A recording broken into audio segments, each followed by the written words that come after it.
La ville a une histoire particulière avec le capitaine Charles Borromée Messani Yintiouréré en octobre 1921. Il est choisi par sa hiérarchie pour intégrer le centre de perfectionnement des sous-officiers indigènes de la dite ville.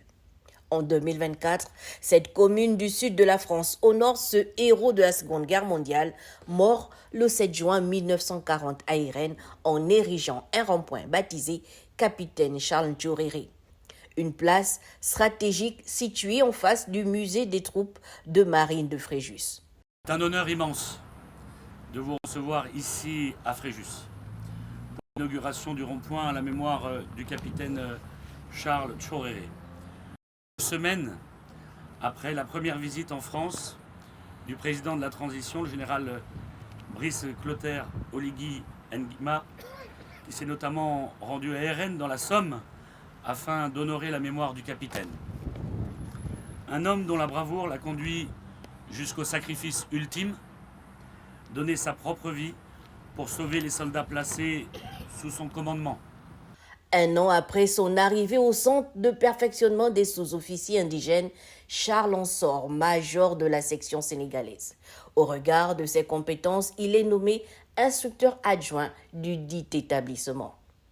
C'est avec une réelle émotion et un immense honneur que je prends la parole au nom de son Excellence, le général de brigade Brice Clotaire Oligui Nguema, président de la transition, président de la République, chef de l'État du Gabon. À cette occasion d'inauguration du rond-point Charles Yintiouréré à l'entrée de cette magnifique ville de Fréjus. Le capitaine Charles Yintiouréré n'est pas mort ce 7 juin 1940 à Rennes, car son esprit de bravoure, son dévouement et son abnégation continuent de vivre en nous et ne manqueront pas d'inspirer les générations futures de Gabonais et de Français.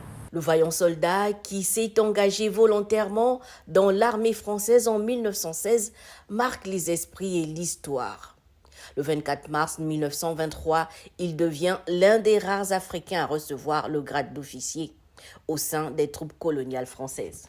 Doté d'un grand sens de l'observation et de capacités d'analyse hors normes, le capitaine Charles Yintiouréré devient au fil des années l'une des pièces maîtresses sur lesquelles s'appuient les autorités militaires de l'époque pour définir leur politique de gestion des troupes coloniales et la voie des tirailleurs sénégalais.